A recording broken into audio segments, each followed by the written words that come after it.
Selamat pagi teman-teman semuanya, baik yang hadir di kampus, di Zoom maupun di YouTube ya. Kita masuk di pertemuan ke-10 ya. Kita akan bicara tentang kriptografi ya. Sambil nunggu ini di YouTube-nya sudah running ya.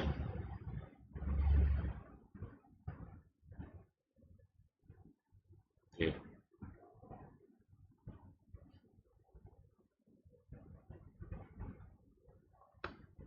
Jadi kita di pertemuan 10 ini nanti ya setidaknya mengenal caranya kriptografi itu seperti apa, jenisnya, macam-macamnya. Jadi kita di pertemuan 10 ini nanti oke, YouTube-nya udah oke. Cuman ini mungkin karena koneksi internet saya. Jadi nah ini definisinya ya. Jadi kriptografi itu apa? Jadi sebetulnya di sini merupakan seni ya. Merupakan seni apa namanya? Menulis ya. Jadi mungkin kalau dulu kita pernah mengikuti kegiatan pramuka ya. Sekarang mungkin saya tidak tahu masih ada enggak kegiatan pramuka itu ya. Di dalam salah satu di dalam kegiatan pramuka di situ ada apa namanya? Ada sandi ya. Ada sandi. Biasanya itu kalau dulu sering namanya apa ya? Bukan napak tilas ya, tapi jadi kita menuju ke sesuatu tapi melacak kode-kode tertentu. Bahkan mungkin nanti di situ ada memecahkan apa namanya suatu kata, kalimat atau apa gitu ya. Dan di situ nanti memang tidak mengandung arti ya, tapi nanti ada kata kuncinya. Jadi ada kata kuncinya. Misalkan nanti kalau belok ke kanan mungkin ada daun atau ranting yang dipatahkan belok ke kanan. Jadi nanti di situ ada mungkin ada sesuatu apa namanya susunan kalimat ya di kertas, tapi susunannya membentuk suatu pola apa gitu. Nanti bacanya seperti apa gitu. Ya. Atau mungkin ada tulisan apa gitu ya. Nah, jadi ini. Jadi seni mengubah informasi ke dalam bentuk yang tidak dapat dimengerti gitu ya.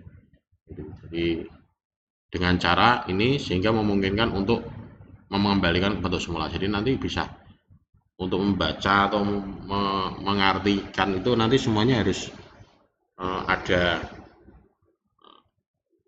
sesuatu cara yang untuk mengembalikan. Nah di sini tujuannya adalah untuk apa? Untuk autentifikasi. Jadi untuk membuktikan identitas bahwa Anda misalkan U adalah U. Jadi misalkan kayak password, ya, user ID, ya, PIN, ya, kartu magnetis, ya. Kalau dulu istilahnya kartu plong, orang menyebutnya kartu plong.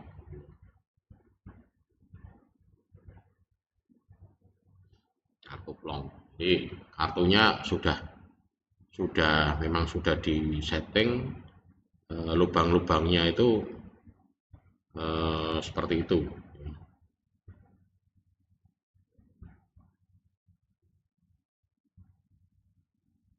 Jadi orang tidak tidak akan bisa menduplikasikan lubang. Tapi kalau misalkan itu lubangnya apa namanya ketahuan ya bisa ya. Jadi kayak smart card, biometrik, ya, sidik jari.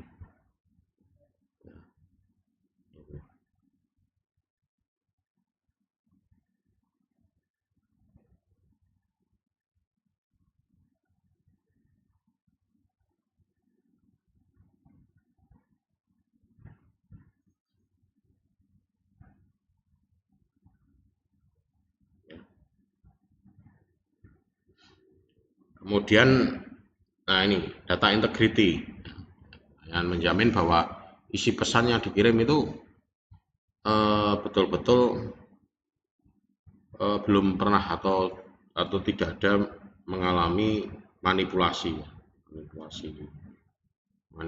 dalam arti ya dirubah ya, jadi tidak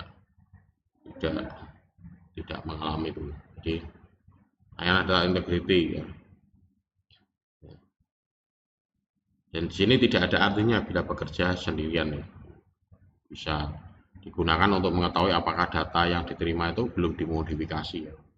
Kecuali kita betul-betul tahu bahwa pesan itu diterima langsung.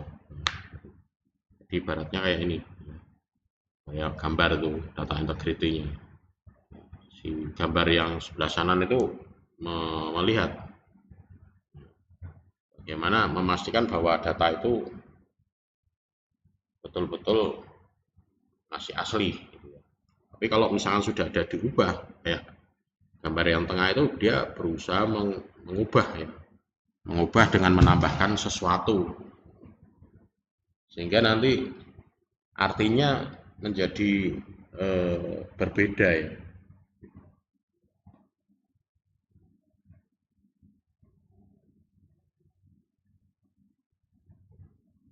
Artinya nanti menjadi berbeda.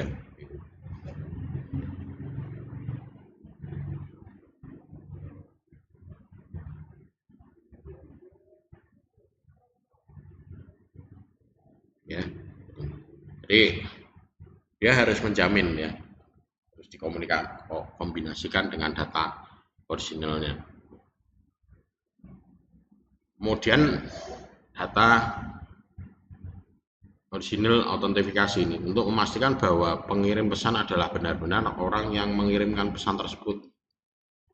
Jadi jangan sampai pesannya itu beda. Jadi si penerima pesan itu beda. Jadi ibaratnya menyadap ya. Di gambar itu kan seolah dia si A itu mengirimkan pesan, tapi di sisi tengah dia ada orang yang bekerja sama mengambil data si A, kemudian dia menginformasikan ke B informasi yang salah, yang bukan datanya itu. Jadi ini memastikan bahwa oh benar. Jadi tujuannya untuk itu, kriptografi. Kemudian non-referensial, layanan ini melindungi terhadap penyangkalan yang disampaikan oleh entitas-entitas yang terlibat dalam komunikasi. Jadi biasanya bukan saya yang ngirim. Jadi ada suatu bukti ya bahwa ini yang ngirim sumbernya dari si A. Jadi tidak bisa dipungkiri lagi. Kalau misalkan kita di sini melacak sesuatu itu biasanya berdasarkan dari MAC address. MAC address itu tidak bisa dimanipulasi ya. MAC address dalam komputer kita itu unik ya. Antara satu komputer dengan komputer yang lain itu tidak akan sama dan tidak akan ada pernah ada kesamaan gitu. Karena dia memang betul-betul unik dibuat dari pabrikannya gitu. Jadi tidak tidak semudah mengganti ya, mengganti MAC address itu kalau kita menggunakan MAC address. Itu tujuannya untuk ini apa namanya, pembuktian ya, supaya tidak ada penyangkalan gitu ya. Jadi melindungi ya. Kemudian data confidentiality. Layanan ini melindungi pesan agar tidak dapat dibaca. Jadi ya tidak bisa dibaca. Ya kalaupun mungkin bisa dibaca tapi tidak ada artinya gitu ya. Jadi si A mengirimkan pesan, si B ini berusaha membaca, tapi pesannya yang dikirimkan itu dia tidak paham ya, tidak bisa diikuti. Menerima pesan tapi tidak mengerti ini apa ya artinya gitu ya. Artinya apa itu? Kok tulisannya kayak gini gitu ya. Atau mungkin nanti gambar ya, apa namanya, memasukkan informasi ke dalam gambar. Begitu dikirim kok ngirimnya kok gambar pemandangan, gambar foto gitu. Itu bisa juga. Nah, di dalam situ ada itunya sebenarnya, ada pesannya ya. Ada pesannya di dalam gambar, namanya steganografi ya. Steganografi itu ya memasukkan informasi ke dalam satu gambar. Tapi kalau kita punya gambar aslinya, kita bisa membandingkan ukurannya ya. Itu bisa.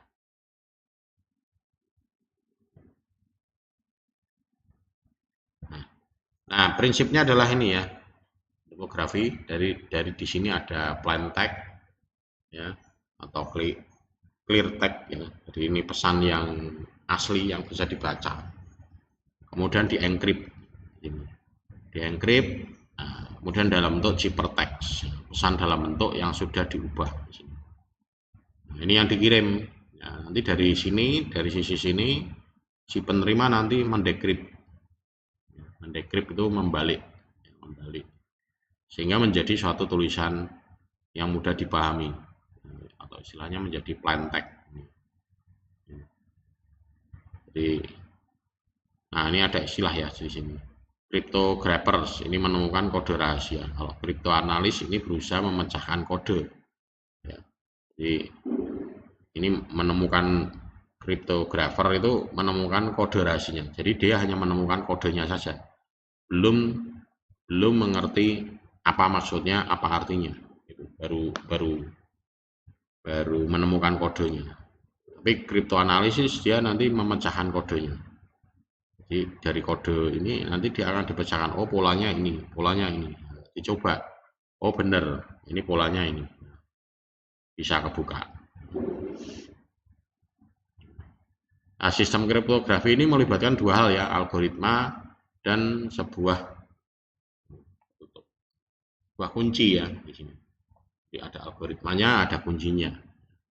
Jadi pengetahuan tentang suatu algoritma kriptografi ini saja tanpa mengetahui kuncinya tidak akan dapat digunakan untuk mendekrypt. Algoritmanya tahu, oh ini, tapi kuncinya key-nya tidak tahu. Ya, sama seperti ini tadi ya, yang gambar yang ini tadi. Mana? Nah ini ya. Jadi dia bisa menemukan kodenya, tapi tidak bisa memecahkan. Ya, ini. Memecahkan. Dia tahu, oh kodenya ini. Ini maksudnya apa ya? Nah, itu harus dianalisa. Ya. Nah, misalkan contoh ini, angka 42 dat. Nah, ini sangat penting bagi Anda, ya, sehingga Anda akan melindungi ya dari 42 ini. Nah, kemudian menggunakan algoritma kriptografi ya, untuk mengenkrypt data 42 ini. Misalkan data 42 ini dengan algoritmanya ini, misalkan data dibagi kunci kripto ditambah dalam kurung 2 kali kunci kripto. Misalkan datanya dibagi kunci, saya mau 42 ini saya mau kuncinya misalkan 2. Ya berarti 42 dibagi 2. Berarti berapa? 21 ya. Jadi 21 ditambah 2 kali 2. 4. Ya, berarti 25. Ya, ini berarti ini adalah 42 ini sama dengan 25. Nah, kemudian kalau mau di enscript lagi di sini dikombinasikan dengan alfabet. Ya. Alfabet itu kalau misalkan 25 itu berarti ketemu apa? Y ya, Y. Karena alfabet itu jumlahnya total 26 ya. Dari dari dari A sampai Z itu 26 ya. Benar ya? A, B, C, D, E, F, G, H, I, J, K, L, M, N, O, P, Q, R, S, T, U, V, W, X, Y, Z ya. Betul ya, 26. Berarti kalau ini nanti mau saya enscript berarti di sini ketemunya Z. Nah, 42 itu adalah sama dengan Z. Nah, jadi saya menulis setiap kali menyimpan angka 42 saya ganti dengan huruf Z. Y, sorry kok Z. Y ya. Y 25. Z itu 26 ya. Nah, Y Z. Y itu 25. Karena dari sini. Nah, nanti si orang yang menerima, oh ini ada Y, oh ada Y. Y itu artinya apa berarti? Dikembalikan nanti. Oh Y itu berarti kalau di alfabet berarti 25. 25 nanti kembalikan dari rumusnya ini lagi. Nah, ketemu 42. Ya. Itu. Jadi itu gambarannya. Nah, kesulitan komputasi ini, algoritma kriptografi ini harus memungkinkan cryptographers ya, seorang yang memiliki kunci dapat melakukan perhitungan secara efisien. Jadi algoritma kriptografi ini bisa saja dipecahkan ya tanpa adanya kunci. Kriptoanalisis ini dapat mencoba berbagai kemungkinan kunci. Kriptoanalisis. Jadi ini dia menganalisa. Oh coba ini, coba itu ya. Ini. Kemudian keamanan skema kriptografi ya. Ini tergantung pada seberapa susah seorang kriptoanalisis dapat memecahkan. Kemudian skema kriptografi ini dapat dibuat lebih aman ya, menggunakan kunci yang lebih panjang. Nah ini kemarin tuh saya kan mengajukan ada mata kuliah keamanan sistem ya. Nah, kemarin itu dari yang rencana mau ngisi itu adalah dari BSSN ya, Badan Cyber Sandi Negara. Nah dari situ sebetulnya kita bisa lebih belajar nanti banyak bagaimana cara mengenkripsi, bagaimana cara mengamankan data, bagaimana ini data asli atau bukan, nah, ya. Tulisan itu mengandung arti apa. Nah, ya. Jadi kriptografi ini hampir mirip seperti kayak kita belajar bahasa gitu ya, kita bahasa Inggris, bahasa Indonesia, tulis bahasa Inggris. Kita tidak mudeng bahasa Inggris, berarti harus ada yang menerjemahkan ya bahasa Inggris menjadi bahasa Indonesia ya gitu. Jadi tapi karena kita sudah paham bahasa Inggris ya, jadi kita sudah bisa mengartikan. Nah, kode rahasia atau secret code atau cipher ini metode yang digunakan untuk mengenkripsi data ya. Ini contohnya ini menggantikan setiap abjad dengan 3 abjad berikutnya wrap word ya, A ke Z. A ke Z gitu. Internetnya tidak stabil. Terus YouTube-nya masih aman ya. Takutnya ini YouTube-nya nanti putus.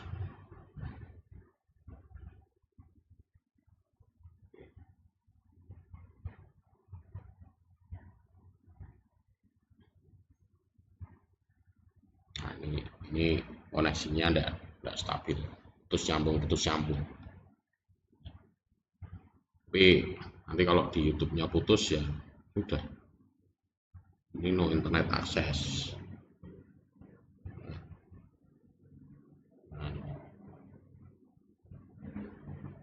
Ini coba. Ini nanti kalau putus ya sudah, nanti saya upload rekamannya aja.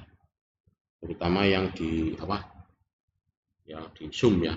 Ini keterangannya seperti ini. internetnya tidak stabil. Nah, ini terlalu banyak aktivitas gerakan. Nah, dari situ sebetulnya kita bisa lebih belajar lebih banyak. Sambil saya pantau yang di apa namanya, cara mengamankan data. Saya pantau di asli atau bukan, tulisan itu di apa namanya, YouTube-nya ya. Mudah-mudahan aman. Nah, jadi ini di sini terutama di sini ya. Nah ini misal mengganti ini, berarti A ke ini, ya. Apa namanya, B ke ini. Jadi misalkan kita tulisan ini dosen, ya.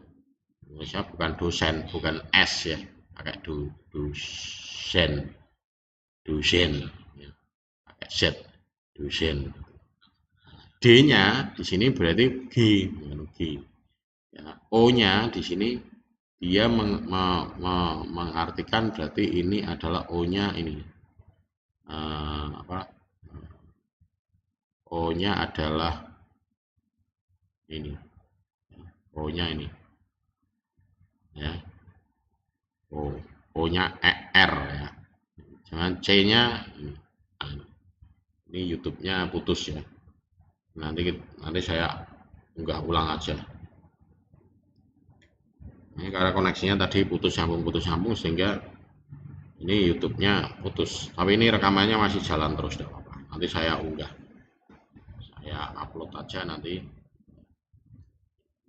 Kemudian contoh nih ya, Captain Midnight Secret Ordering. Ini dipilih secara asak ya, bilangan rahasianya N antara 1 sampai 25 ya. Jadi ganti setiap abjad dengan abjad yang posisinya N kali ya, lebih tinggi. Kalau ini kan tadi N-nya kan 3 ya. Nah, misalkan ini N-nya berapa, nanti berapa. N sama dengan 25 ya bisa, berarti A nanti sama dengan Z gitu ya. Jadi bisa tergantung nanti kita mau menggunakan seperti apa. Nah ini Babel Zipper ini pengembangan ya dari Caesar Zipper, tetapi lebih mudah dilakukan. Jadi setiap huruf itu diasosiasikan dengan banyaknya pergeseran abjad. Jadi A menyatakan tidak ada pergeseran, B menyatakan 1 kali pergeseran, C menyatakan 2 kali pergeseran. Jadi prosedur pada Babel Zipper ini didahului dengan memilih teks standar, merupakan kuncinya yang berasal dari suatu dokumen. Ini dikenal yang diketahui bersama oleh sender ya, ataupun receiver. Jadi ini harus ada kesepakatan dulu. Pengirim maupun penerima itu harus sepakat menggunakan kunci ini. Tapi kalau misalkan ini bocor ya sama. Kemudian Babel Zipper ini juga contoh Babel Zipper-nya ya di sini. Jadi pengirim misalkan pesan yang akan dienkrip adalah attach. Ya, standar tag-nya adalah ini wait have. Kemudian setelah dienkripsi message-nya menjadi ini WXMHGZ. Jadi penjelasannya ini ya, misalkan huruf E pada teks standar menyatakan pergeseran sebanyak 4 posisi, maka huruf T pada pesan original harus digeser sebanyak 4 posisi menjadi X. Jadi habis T apa? Yang T U V B.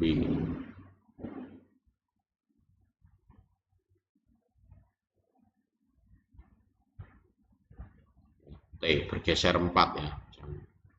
Jadi T ini bergeser 4 dari 1, 2, 3, 4. Di sini ya benar ya. U, V, W, X. T menjadi bergeser 4. 1, 2, 3, 4.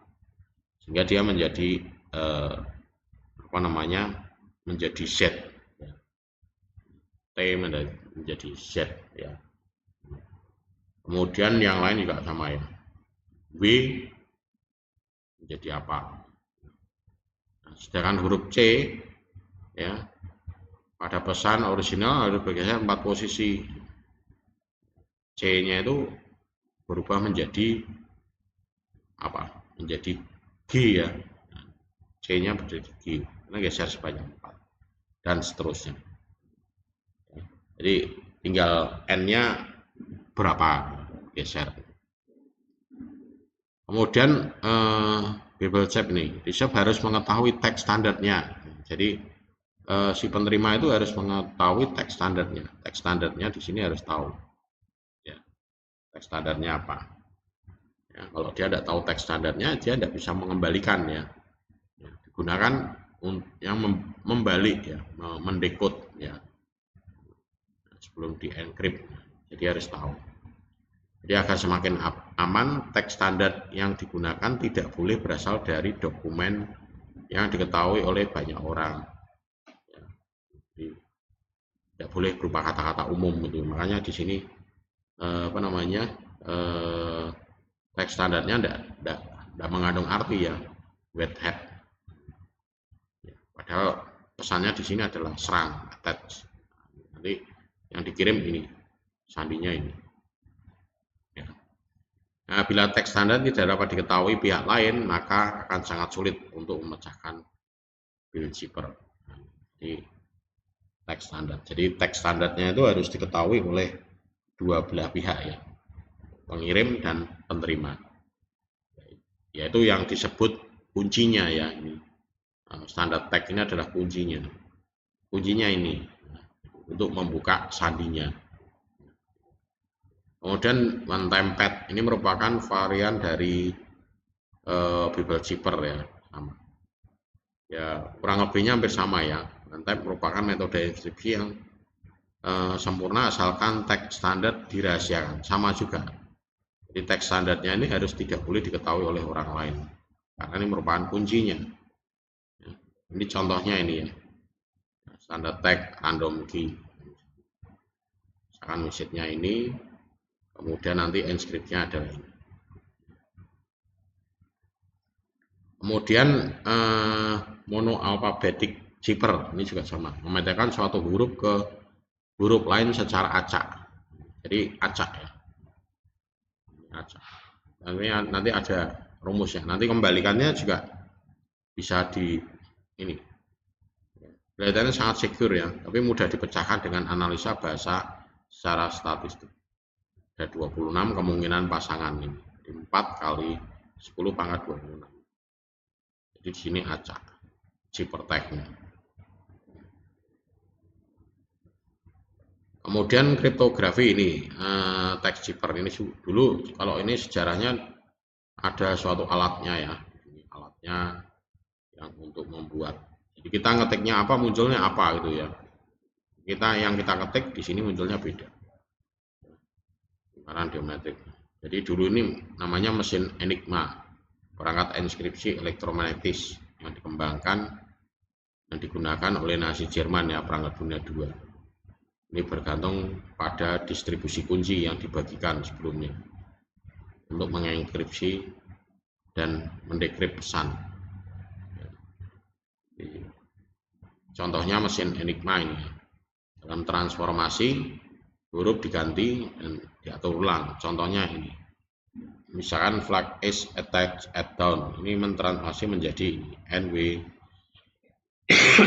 TA KCTS ini. Jadi tidak mungkin dibaca, tidak bisa dibaca ya. Jadi bacanya adalah ini. Jadi dia di sini nulisnya kayak ini. F blank is attached at down. Ya. Ini bacanya. Tapi dia enkripnya menjadi ini NW dibalik dari belakang. NW AD TA KCA.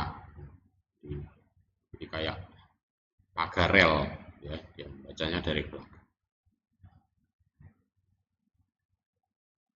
Kemudian juga ini tadi ya, ini yang tadi substansi ya, menggantikan satu huruf dengan huruf lain dengan yang paling sederhana, jadi menggeser nama.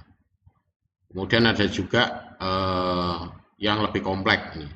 Jadi sanda V genre ya.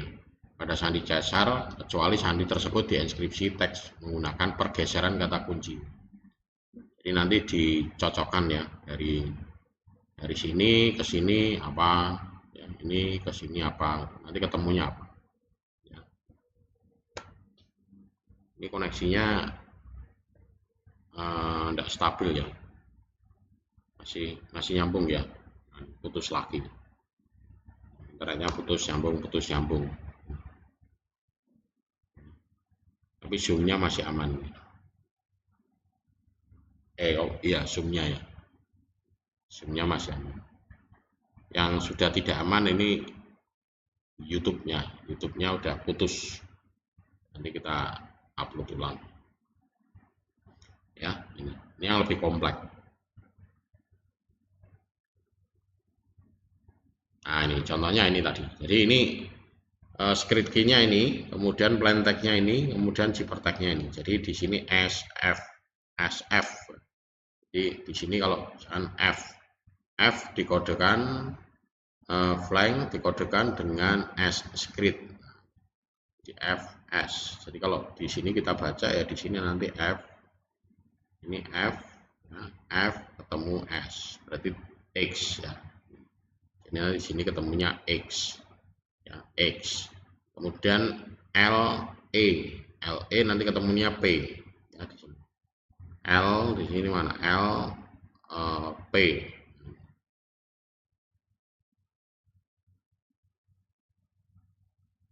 LP. Salah apa ini?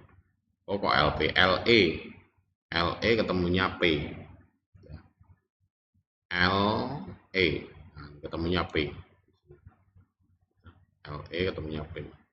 Ya. Kemudian AC ketemunya C. AC ketemunya C. AC ketemunya C. Dan seterusnya ya. Jadi ini nanti menjadikan ini zipper tag-nya artinya apa. Kemudian sandi pad ini sekali pakai ya, di Vietnam itu Gilbert Vernam ya, insinyur AT&T Bell Lab tahun 1917 ini menemukan kemudian mematenkan stream zipper, juga menciptakan zipper pada pad satu kali. Vernam ini mengusulkan zipper tape teletype ya, kuncinya disiapkan yang terdiri dari urutan angka yang panjang, tidak berulang, ini disimpan pada pita kertas yang ditunjukkan ini.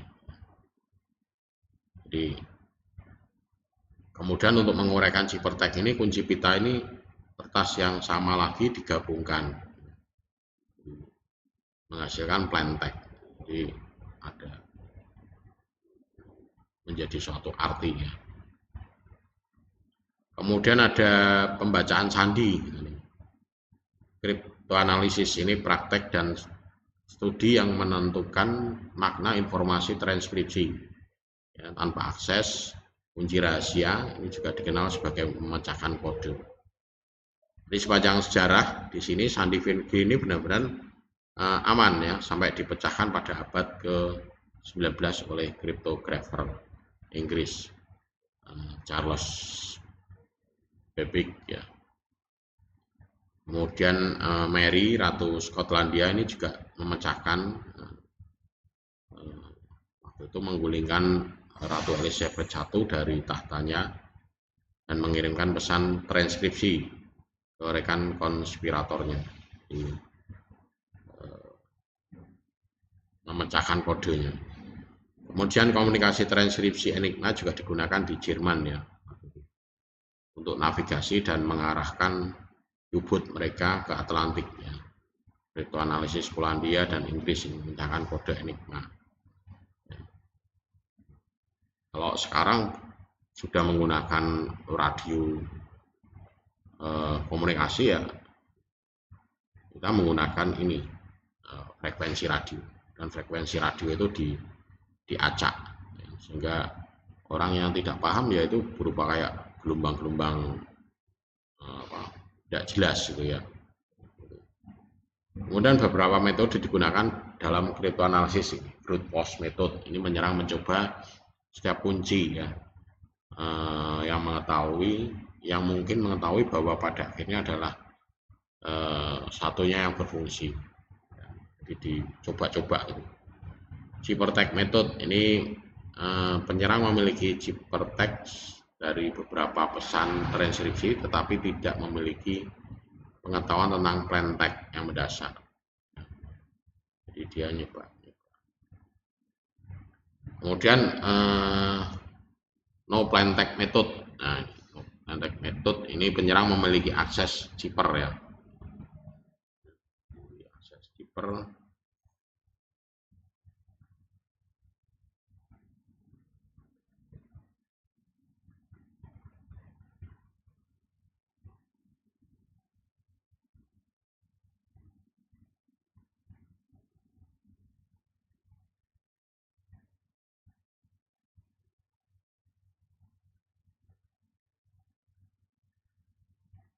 Ya.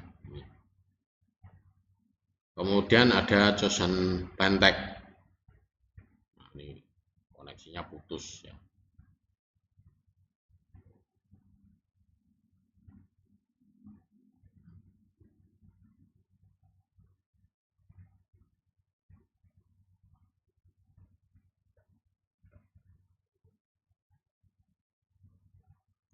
Putus koneksinya. Nah, internetnya tidak stabil sini. Ya, putus sambung. Internetnya tidak stabil. Oke ya, nih. Jadi ada chosen plat, kemudian meet in the middle method yang penyerang mengetahui bagian besar dari plain text. Nah, ini bisa dibaca lagi. Ya. Kemudian contoh kode cracking di sini ya. Jadi saat memilih metode kriptoanalisis ini pertimbangan kode transkripsi ya, Caesar cipher. Cara terbaik untuk memecahkan kode adalah dengan menggunakan kekerasan ya. Karena hanya 25 putaran yang memungkinkan upaya ini. Jadi di sini bisa juga menggunakan ini apa namanya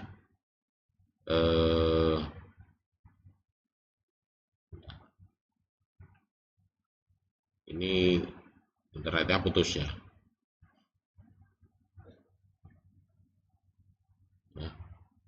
Jadi misalkan paling banyak mana gitu ya di sini. Jadi paling banyak itu misalkan dari negara gitu ya. Misalnya negara apa? Dia banyak menggunakan frekuensinya apa? Indonesia kan vokalnya banyak ya. Huruf vokalnya A, E, I, U, E, O, sehingga banyak mengandung arti ini banyak yang ini A, E, I, U, E, O ya. Jadi banyak yang di sini ya. Itu jadi ya, menggunakan fakta ini ya, karakter atau kata karakter. Oh ini dari Indonesia, oh ini dari mana, oh ini dari mana. Kemudian kriptologi yang membuat dan memecahkan kode rahasia. Jadi kriptologi ini ilmu yang ini koneksinya putus-putus ya. Saya connect lagi. Nah, jadi kriptografi ini mengembangkan dan menggunakan kode ini. Jadi kalau di sini kriptoanalisis ini memecahkan kodenya. Memecahkan kodenya. Jadi hubungan simbiosis antara dua disiplin ilmu ya, karena masing-masing ini saling berhubungan ya, baik kriptografi maupun kriptoanalisis. Karena kriptografi ini dia mengembangkan dan menggunakan kode. Kalau yang kriptoanalisis dia memecahkan kode. Jadi kriptologi menjadi suatu kriptologi. Jadi kriptografi dan kriptoanalisis. Nah, kalau kriptoanalisis ini adalah sering digunakan oleh pemerintah ya dalam pengawasan militer, kemudian diplomatik ya, pengusaha dalam menguji kekuatan keamanannya. Jadi dari peratas ya. Biasanya kalau di Indonesia ya di tugasnya BSSN ya, Badan Cyber Sandi Negara. Jadi tugasnya itu. Nah, kriptoanalisis adalah individu yang melakukan ini kriptoanalisis untuk memecahkan kode rahasia. Memecahkan kode rahasia, contohnya menerjemahkan ditampilkan dalam bentuk gambar. Sementara kriptoanalisis seringkali dengan tujuan misalkan dia ya tidak benar ya. Sebenarnya suatu keharusan ya. Jadi fakta ironi adalah kriptografi bahwa tidak mungkin untuk membuktikan bahwa algoritma apapun aman. Itu hanya dapat dibuktikan bahwa itu tidak rentan terhadap serangan kriptoanalitik yang diketahui. Ya, jadi memang membutuhkan ya seorang ahli matematika yang terutama dalam forensik nih untuk memecahkan kode ini. Jadi kalau misalkan mereka bisa memecahkan kode ini ya berarti ya itu memang tangan-tangannya kriptoanalisis.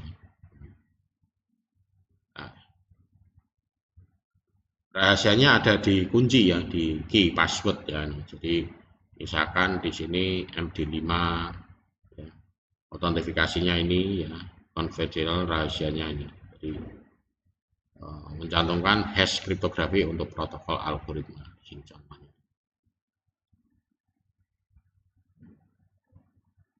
Kemudian, nah ini contoh ya lab exploring crypto method ya.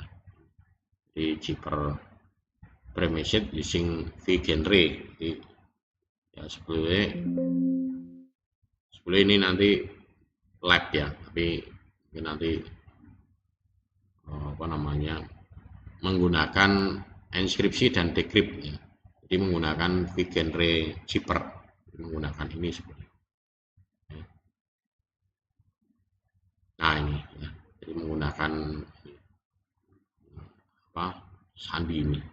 Oke, mungkin itu ya yang bisa saya sampaikan untuk pertemuan pada pagi ini. Ini di sini koneksinya tidak stabil sudah putus nyambung. Oke, mungkin ada yang mau ditanyakan atau didiskusikan. Sementara yang di YouTube mungkin nanti saya unggah ulang ya, karena tadi cuma hanya beberapa menit apa namanya putus ya. Mungkin ada yang mau ditambahkan, Pak Riyadi? Belum ada, tapi. Kalau tidak ada mungkin untuk pertemuan pada pagi ini saya cukupkan sekian. Mungkin sampai ketemu nanti di pertemuan minggu depan. Selamat pagi, selamat beraktivitas. Terima kasih Pak Tony. Terima kasih Pak Tony.